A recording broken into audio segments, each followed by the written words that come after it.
उर्दू की मैं बेटी हूँ, मेरा नाम गजल है।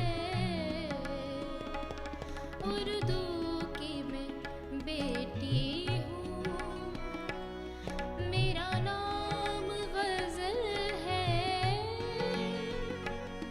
लब फूल के जैसे है, मेरी आँख कवल है। आदाब नाजरीन, मैं हूं आसिफ खान। सफ़र गज़ल का जारी है और इसी के साथ गज़ल के बारे में कीमती मालूमात आप तक पहुंचाने का सिलसिला भी जारी है। जैसा कि हम आपको बता चुके हैं कि गज़ल गोई ईरान से हिंदुस्तान आई और शुरुआती दौर फ़ारसी में गज़ल कहने का रहा। जब उर्दू का फ़रोग़ हुआ तो उर्दू शायरी में गज़ल को मरकज़ी हैसियत हासिल हुई। तो मज़ीद आगे बढ़ने से पहले आपको उर्दू के बारे में कुछ दिलचस्प हक़ाइक़ बताते चलें।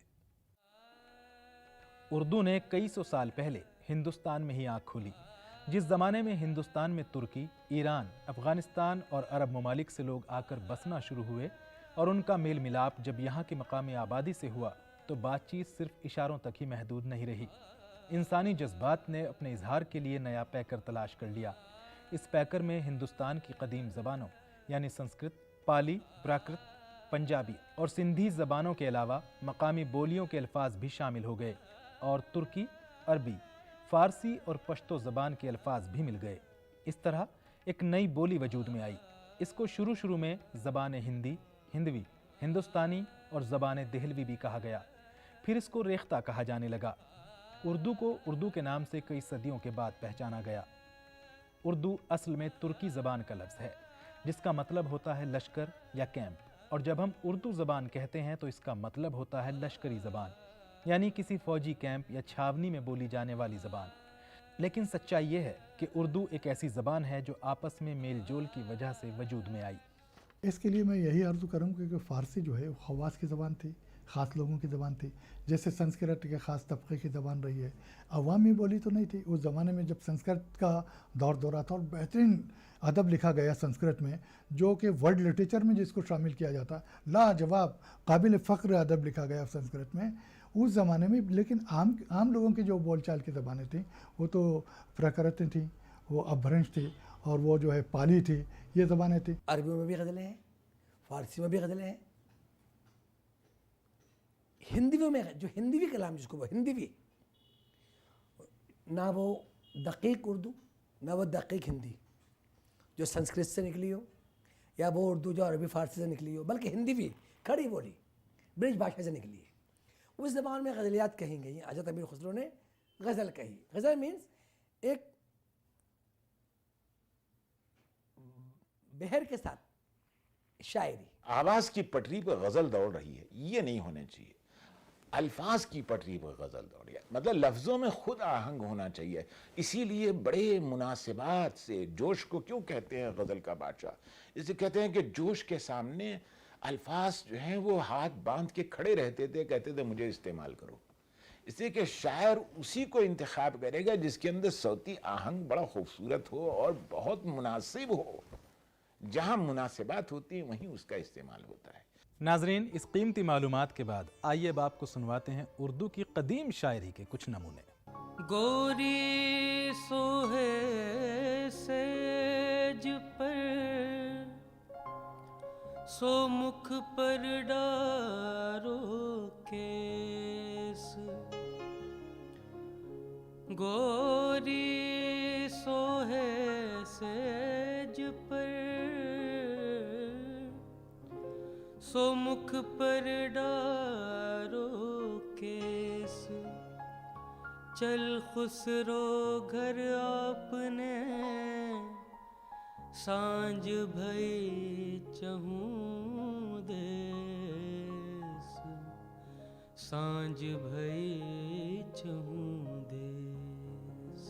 तो नाजरीन, आपने आज देखा उर्दू ने किस तरह और किन मनाजिल से गुजरकर एक बोली से एक ज़बान का दर्जा हासिल किया। और अब हम आपको ले चलते हैं प्रोग्राम के अगले हिस्से में, जहां आपकी मुलाकात कराएंगे मौजूदा दौर के एक बड़े शायर से। सुनवाएंगे उनकी गज़ल किसी मुतरन्निम आवाज़ में भी। सफ़र गज़ल का जारी है और अब हम पहुंच चुके हैं उस मंजिल पर जहां आपकी मुलाकात होगी एक बड़े शायर से। तो आज हमारे साथ हैं उर्दू के एक और नामवर शायर जनाब महराज फैज़ाबादी साहब। यूं कहा जाए कि यह फ़ख्र का मकाम है कि इस दौर के मुमताज़ शायर महराज फैज़ाबादी आज हमारे साथ हैं तो बेजाना होगा।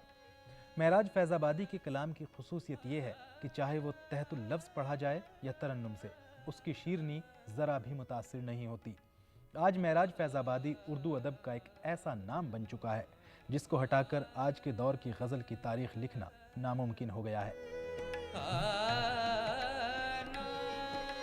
किसी भी शायर की ज़िंदगी आसान नहीं होती। कहते हैं मुश्किल और दुश्वार रास्तों से गुजर कर ही शायरी का अजीम फ़न नसीब होता है। आइए नाजरीन जानते हैं महराज फैज़ाबादी साहब की इब्तदाई ज़िंदगी के बारे में खुद उन्हीं की ज़बान से। मुझे खुद ही याद नहीं कि मैंने कब लिखना शुरू किया। मैं तो फैज़ाबाद ज़िले के एक बहुत छोटे से गांव में पैदा हुआ था और मेरा ख्याल है कि हाई स्कूल तो नहीं, मगर मैं अपने गांव का पहला इंटरमीडिएट हूं और पहला ग्रेजुएट हूं। वरना वहाँ लोग उर्दू बोलते नहीं थे। हम तो आज भी अवधी बोलते हैं अपने गांव में, हम उर्दू नहीं बोलते वहाँ। तो कोई तसव्वुर ही नहीं था शायरी का। हम जानते भी नहीं थे कि शायरी क्या होती है। वो तो कहिए कि मेरे गांव के करीब एक गांव है, वहाँ जब मैं छठी जमात का तालिब इल्म था तो मुशायरे कई साल हुए लगातार। तो मेरे वालिद मुझे लेके चले गए। हाफ़ज़ा मेरा अच्छा था, मुझे सबकी गज़लें याद हो गईं और उसके बाद मैंने गुनगुनाना शुरू कर दिया। और बाय द टाइम के मैं लखनऊ आके बीएससी ज्वाइन करूं, अच्छा लखनऊ का उस ज़माने में माहौल भी बहुत अच्छा था। हर नुक्कड़ पे कोई ना कोई अंजुमन होती थी और वहाँ शेर सादी और शायर सादी दोनों काम होते थे। तो मैंने कुछ अपना उल्टा सीधा लिखना शुरू कर दिया। उस्ताद कोई नसीब नहीं हुआ, खुदरा हूँ, जो कुछ भी कहता रहा हूँ, आज तक खुद कहता रहा हूँ। महराज साहब को एक अरसे से लोग सुनते और पढ़ते आ रहे हैं। उन्होंने अपनी आंखों से हालात को बदलते देखा है। महराज साहब से ही जानते हैं कैसा रहा गज़ल का ये सफ़र। पिछले 1000 साल में और ख़ास तौर से पिछले 350 साल में जब से उर्दू गज़ल सफ़र कर रही है, उसमें सदियाँ बदल गईं, ज़माना बदल गया, लोग बदल गए, शेर कहने वाले बदल गए, मगर बुनियादी अंडरकरेंट जो है वो अमीर खुसरो हों या वली दकनी हों या मीर तकी मीर हों वगैरह वगैरह वगैरह, इनका जो बुनियादी अंडरकरेंट है कि सच के करीब रहो। मैं फिर अपनी बात रिपीट कर रहा हूँ कि सच के करीब रहो। अब जैसे अमीर खुसरो ने कहा था कि खल्क में गोयद के खुसरो बुत परस्ती में कुनद, आरे आरे मी कुनम बा खल्क मारा कार निस्त। मुझे लगता है जैसे शेर अमीर खुसरो ने कहा, और एहसास मेरा हो कि जब जब मेरे ऊपर लोगों ने एतराज़ किया, जब जब मुझे लोगों ने किसी सिलसिले में बुरा भला कहा, तो बेसाख्त दिल में यही शेर आया कि खल्क में गोया के खुसरो बुत परस्ती में कुनत, आरे आरे मी कुनम बा खल्क मारा कारनी। हमें क्या लेना है इन लोगों से, हम अपना काम कर रहे हैं और बाकी जिसे जो जी में आए कहे, हमसे क्या मतलब। तो वही मैंने कहा कि जो सच्ची शायरी होती है, अमीर खुसरो ने कहा था, उनकी कदमों की खाक महराज फैज़ाबादी आज ये महसूस कर रहा है कि हमारे जद्द अमजद ने बहुत अच्छा कहा था कि आज उनके शेर से हमें सोचने का तरीक़ा मालूम हो रहा है। ये है भैया। नाजरीन, आज गज़ल बदल गई, गज़ल के सुनने वाले बदल गए, यहाँ तक कि ज़बान भी बहुत हद तक अपनी पुरानी शक्ल छोड़ चुकी है। तो ऐसे में गज़ल की तब्दीली को महराज साहब कैसे देखते हैं? देखिए, मीर और गालिब के ज़माने में गज़ल के सुनने वाले दूसरे थे। मीर और गालिब के ज़माने में गज़ल दरबारों में थी, गज़ल हवेलियों में थी। हमारा ज़माना उसे बाज़ारों तक ले आया है, चौराहों तक ले आया है।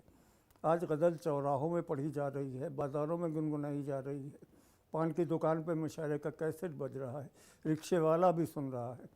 तो दायरे रिक्शे वाला बहादुर शाह ज़फ़र तो नहीं हो सकता, ना हम मीर गालिब हो सकते हैं।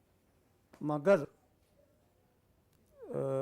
हकीकत ये है कि उस दौर की जो गज़ल कही गई, उसकी लफ्ज़ियात उसका पस मंज़र वो उस दौर के हिसाब से था। आज जो गज़ल कही जा रही उसकी लफ्ज़ियात और उसका पस मंज़र आज हमारे आज के दौर की मुनासबत से है। जिस तरह से आज के लोग मुख्तलिफ़ ज़राए इब्लाग़ से उर्दू की, उर्दू गज़ल की, उर्दू शायरी की पज़ीराई कर रहे हैं, उस तरह से मैं तो बहुत पुरुम्मीद हूँ कि आने वाले कल में उर्दू और उर्दू गज़ल और उर्दू गज़ल से जुड़े हुए ये लोग ज़िंदा रहेंगे, इन्हें कोई नहीं मार सकेगा और ये इंशाअल्लाह इसी तरह हमारी और आपकी दिलों की धड़कनों की तर्जुमानी करते रहेंगे। लेकिन मैंने जो देखा है वो ये कि जब भी कोई नया तजुर्बा होता है तो उसके बाद एक लंबा वक्फ़ा गुज़रता है जब तक के सामीन और किसी ज़माने में क़ारीन हुआ करते थे, अब तो खैर उर्दू का लमिया है कि क़ारीन रही नहीं, बहरहाल सामीन उसको तस्लीम करने में कुछ वक्त लेते हैं। जो मेरा तजुर्बा है उसे एकदम से तस्लीम नहीं कर लेते। मतलब निदा ने कब शेर कहा था कि सूरज को चोंच में लिए मुर्गा खड़ा रहा, खिड़की का पर्दा खींच दिया, रात हो गई। बड़ा अच्छा था। सूरज सुबह के वक्त जब गहरी नींद आ रही हो तो वाकई खिड़की का पर्दा खींच के हम सो जाते हैं, मगर ये कि इसको आज तक हमारे क़ारीन और सामीन तस्लीम नहीं कर पाए हैं। तो वही मैंने कहा कि कारी को या सामे को हमारी गज़ल से हमाहंग होने के लिए थोड़ा वक्त चाहिए। आज की गज़ल अगर हम बहादुर शाह ज़फ़र के दरबार में पढ़ेंगे तो भगा दिए जाएंगे, और बहादुर शाह ज़फ़र के दरबार में जो गज़ल पढ़ी जाती थी वो गज़ल अगर आज हम मुशायरों में या बाज़ारों में या चौराहों पे गुनगुनाएंगे तो लोग हमें भगा देंगे। क्या बहादुर शाह ज़फ़र के दरबार में आखिरी यादगार मुशायरा जो हुआ था, एक शायर आए थे,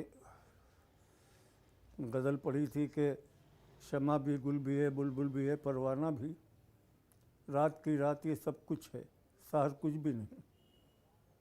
ठीक है, बहुत अच्छा शेर है, लाजवाल शेर है, मगर ये कि आज आप जाके देखिए किसी भी महफिल में आप ये शेर पढ़ के देखिए, उसको तो छोड़िए कि मुद्दा उनका है अपने आलम तकरीर का, कागज़ी है पैरहान हर पै करे तस्वीर का, इसको तो समझने के लिए कुछ दिन पढ़ने की ज़रूरत पड़ेगी। मैं तो इसकी बात कर रहा हूँ जो शाह ज़फ़र के दरबार में गज़ल पढ़ी गई, इसको भी आज का आदमी नहीं तस्लीम करेगा। मगर ये कि ठीक है, वो उनका ज़माना था, वो उस हिसाब से शेर कह रहे थे, ये हमारा ज़माना है, हम अपने हिसाब से शेर कह रहे हैं, और दोनों अपने अपने समाज की तर्जुमानी कर रहे थे। वो भी कर रहे थे, हम भी कर रहे हैं। नाजरीन, उम्मीद है कि महराज साहब के अफकार और ख़यालात से आपकी इल्मी बसीरत में कुछ तो इजाफा हुआ होगा। आइए महराज साहब से गुजारिश करते हैं कि वो अपनी एक गज़ल हमें सुनाएं। कि मोहब्बत को मेरी पहचान कर दे, मोहब्बत को मेरी पहचान कर दे, मेरे मौला मुझे इंसान कर दे। मोहब्बत को मेरी पहचान कर दे, मेरे मौला मुझे इंसान कर दे। बहुत दिन से अकेला चल रहा हूँ, बहुत दिन से अकेला चल रहा हूँ, खुदावंदा सफ़र आसान कर दे, खुदावंदा सफ़र आसान कर दे। और दरो दीवार शिकवा कर रहे हैं, दरो दीवार शिकवा कर रहे हैं, उसे एक दिन मेरा मेहमान कर दे। और शेर कहे मैंने इधर एक आध जगह पढ़े भी, मगर जैसा मैंने कहा कि हाफिज़ा इधर इतना ज़्यादा बीमारी की वजह से मुतासिर है कि कुछ याद वाद नहीं रहता। कोई किसी गज़ल का कोई देखिए का शेर अगर याद आ जाए तो मैं अर्ज़ किए देता हूँ कि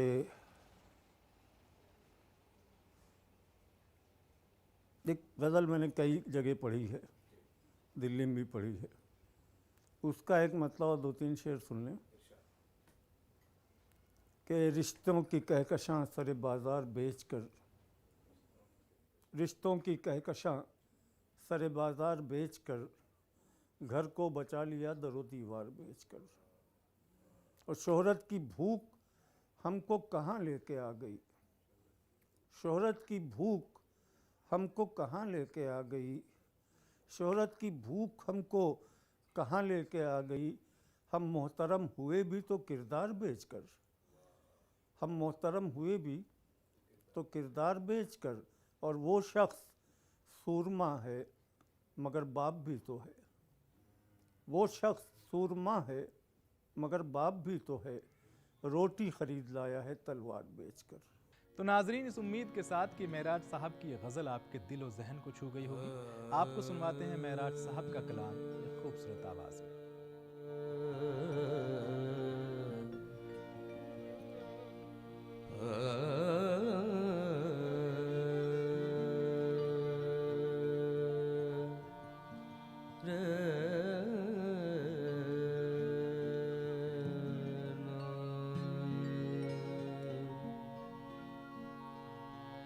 जिंदगी अपनी रफ़ाक़त का सिला मांगे है, जिंदगी अपनी रफ़ाक़त का सिला मांगे है। अब तो दिल तर के ताल्लुक़ की दुआ मांगे, जिंदगी अपनी रफ़ाक़त का सिला मांगे है।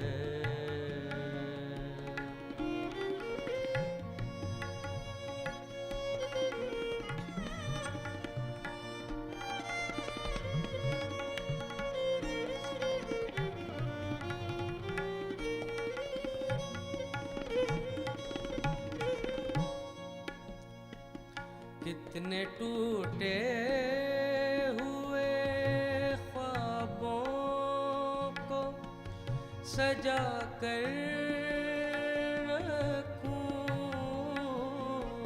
कितने टूटे टूटे टूटे टूटे, कितने टूटे हुए सजा कर रखूं। आँख तो रोज कोई ख्वाब नया मांगे है, तो दिल तर के ताल्लुक़ की दुआ मांगे है, जिंदगी अपनी।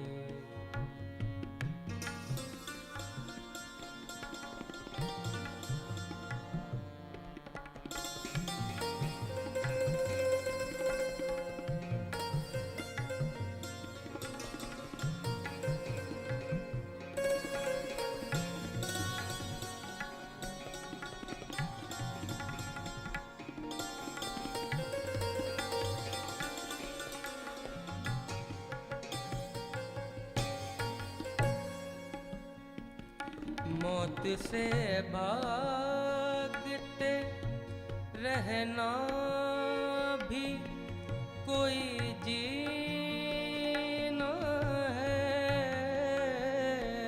मौत से भागते रहना भी कोई जीना है। जिंदगी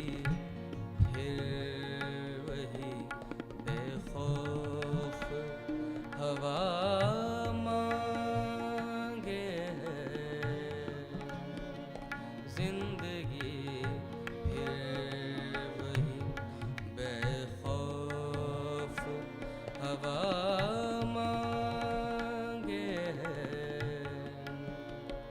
अब तो दिल तर के ताल्लुक की दुआ मांगे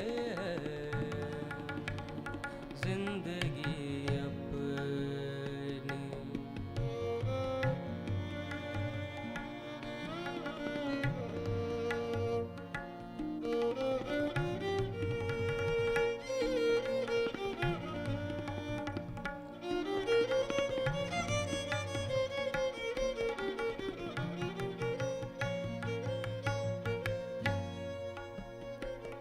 अब तो ये बार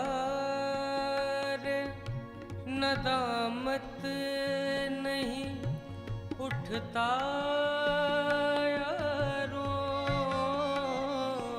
अब तो ये बारे बारे बारे बारे नदामत नहीं उठता यारों, अब तो ये बारे नदामत नहीं उठता यारों। दिल गुनाहगार अगर है तो सजा मांगे है, दिल गुनाहगार अगर है तो सजा मांगे है। अब तो दिल तर के ताल्लुक के लम्हों के साथ देखते रहिए डीडी उर्दू। उर्दू की मैं बेटी हूँ, मेरा नाम गज़ल है। मेरा नाम गज़ल है। लब फूल के जैसे है, मेरी आँख कवल है।